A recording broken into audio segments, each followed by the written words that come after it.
Sahabat tani Indonesia, masih dalam pembahasan menanam padi dengan biaya yang sangat rendah dan tentunya ramah lingkungan. Kali ini kita akan membahas pembenihan padi yang sangat menguntungkan bagi para petani. Pembenihan ini di lingkungan saya dinamakan benih kesetan. Itu memang karena bentuknya setelah menjadi benih menyerupai keset. Ada juga yang menyebutkan bahwa pembenihan ini adalah pembenihan modern. Kalau yang ini mungkin karena beda dengan pembenihan-pembenihan yang biasa dilakukan di lahan persawahan atau pembenihan konvensional. Apapun namanya sesuai dengan penyebutan di daerah masing-masing, yang jelas pembenihan ini sangat menguntungkan atau banyak untung di petaninya. Yuk kita bahas satu persatu apa sih keuntungan dari model pembenihan ini. Yang pertama, keuntungan dari pembenihan ini yaitu irit biaya dan juga tenaga. Pasalnya pembenihan ini tidak butuh pembajakan lahan. Persiapannya hanya memerlukan tanah merah atau wadek, plastik mulsa dan juga kayu atau bambu untuk membuat batas pinggirnya. Dan tempat pembenihannya bisa diletakkan di halaman rumah. Ada juga yang lebih mudah lagi menggunakan nampan. Tetapi hal ini membutuhkan biaya tambahan di awal untuk membeli nampan. Jika benih padi sudah siap tanam, pembenihan model ini tidak membutuhkan pencabutan benih atau daun. Cukup dipotong dengan ukuran 40 cm dan lebar 20 cm, lalu digulung dan benih padi siap diangkut ke sawah menggunakan karung.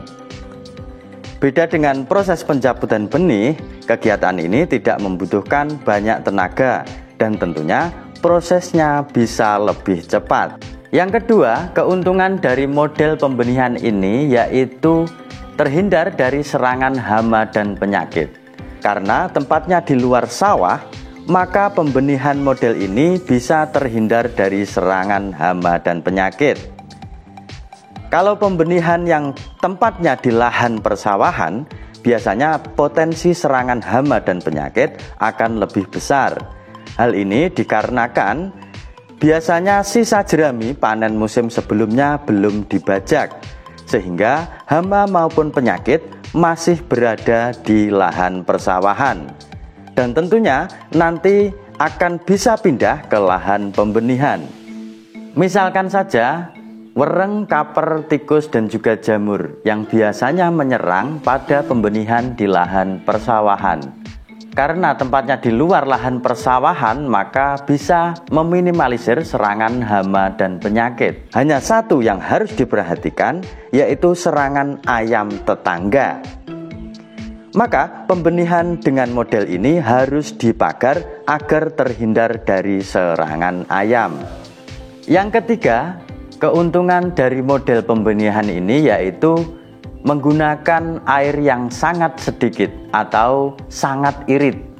Pada awal pertumbuhan benih padi atau setelah disebar, media pembenihan ini hanya membutuhkan kelembapan.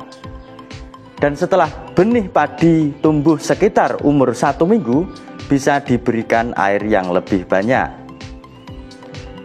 Tetapi yang membuat irit pemakaian airnya atau hanya sedikit adalah karena alas dari pembenihan ini memakai plastik, sehingga air yang kita siramkan tidak meresap kemana-mana, tetapi tetap di medianya saja. Pada pembenihan model ini cukup disiram air rata-rata 2 kali sehari, tinggal kondisi cuacanya. Jika musim hujan bahkan bisa 2 atau 3 hari sekali. Yang keempat, model dari pembenihan ini keuntungannya adalah tidak memakai pupuk dan juga pestisida. Dalam pembenihan model ini biasanya saya hanya menggunakan pupuk organik cair masa pertumbuhan. Ini dilakukan untuk memenuhi kebutuhan nutrisinya. Pemberian pupuk organik cair ini diberikan 3 atau 4 hari sekali. dengan takaran 1 liter pupuk organik cair diencerkan dengan 10 liter air. Untuk POC atau pupuk organik cair yang lebih bagus menurut pengalaman saya yaitu menggunakan teh kompos. Cara membuat teh kompos masa pertumbuhan, silahkan tonton video saya yang lain. Dan untuk mengendalikan hama dan penyakit, saya memakai bubur California. Itu pun jika diperlukan. Jika tidak diperlukan, ya tidak usah disemprot. Yang kelima, keuntungan dari model pembenihan ini yaitu cepat tumbuh ketika sudah pindah tanam. Mengapa bisa seperti itu? Sangat jelas bahwa pembenihan model ini tidak dilakukan pencabutan benih padi, sehingga akar benih padi ini tetap utuh. Hal inilah yang bisa membuat benih padi cepat tumbuh pada saat pindah tanam. Berbeda dengan benih padi yang dicabut, pastinya banyak akar yang terputus dan batangnya banyak yang cedera karena proses pencabutan. Ditambah lagi, biasanya setelah benih dicabut juga ditali dan dilempar-lemparkan. Yang keenam, keuntungan dari model pembenihan ini yaitu anakannya atau potensi anakannya bisa banyak melebihi pembenihan yang konvensional. Hal ini berkaitan dengan umur benih padi saat pindah tanam. Biasanya masih di bawah 20 hari setelah sebar. Padi yang ditanam dengan benih yang masih muda, maka potensi anakannya juga bisa lebih banyak dibandingkan dengan benih padi yang umurnya sudah tua.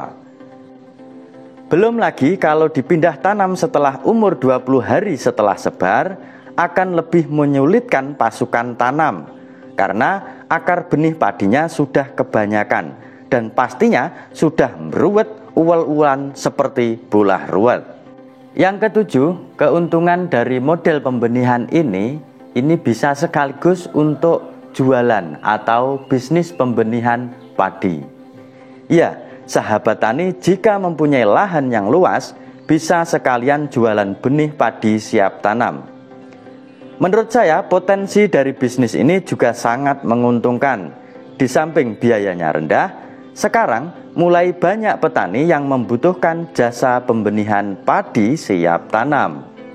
Baiklah sahabat tani Indonesia, jika menurut Anda video ini menarik dan juga bermanfaat, silahkan share kepada sahabat-sahabat tani yang lain. Dan jangan lupa subscribe dan bunyikan loncengnya untuk tetap berdiskusi terkait pertanian ramah lingkungan dan berkelanjutan. Go Organic, Save Ecosystem.